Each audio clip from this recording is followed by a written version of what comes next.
Ultimately, we all have to decide for ourselves what constitutes failure. But the world is quite eager to give you a set of criteria if you let it. So I think it fair to say that by any conventional measure, a mere 7 years after my graduation day, I had failed on an epic scale. An exceptionally short-lived marriage had imploded, and I was jobless, a lone parent, and as poor as it is possible to be in modern Britain without being homeless. The fears that my parents had had for me and that I had had for myself had both come to pass. And by every usual standard, I was the biggest failure I knew. Now, I'm not going to stand here and tell you that failure is fun. That period of my life was a dark one, and I had no idea that there was going to be what the press has since represented as a kind of fairy tale resolution. I had no idea then how far the tunnel extended, and for a long time, any light at the end of it was a hope rather than a reality. So why do I talk about the benefits of failure? Simply because failure meant a stripping away of the inessential. I stopped pretending to myself that I was anything other than what I was, and began to direct all my energy into finishing the only work that mattered to me. Had I really succeeded at anything else, I might never have found the determination to succeed in the one arena where I believed I truly belonged. I was set free because my greatest fear had been realized, and I was still alive, and I still had a daughter whom I adored, and I had an old typewriter and a big idea.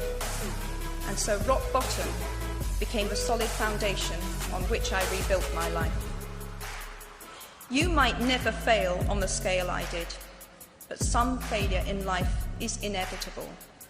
It is impossible to live without failing at something, unless you live so cautiously that you might as well not have lived at all, in which case you fail by default. Failure gave me an inner security that I had never attained by passing examinations. Failure taught me things about myself that I could have learned no other way. I discovered that I had a strong will and more discipline than I had suspected. I also found out that I had friends whose value was truly above the price of rubies. The knowledge that you have emerged wiser and stronger from setbacks means that you are, ever after, secure in your ability to survive. You will never truly know yourself or the strength of your relationships until both have been tested by adversity. Such knowledge is a true gift for all that it is painfully won, and it has been worth more than any qualification I ever earned.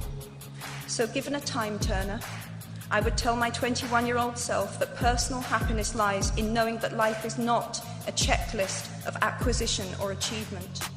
Your qualifications, your CV, are not your life, though you will meet many people of my age and older who confuse the two.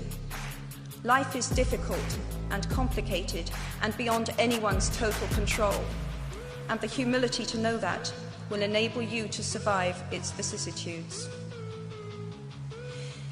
Now, you might think that I chose my second theme, the importance of imagination, because of the part it played in rebuilding my life, but that is not wholly so.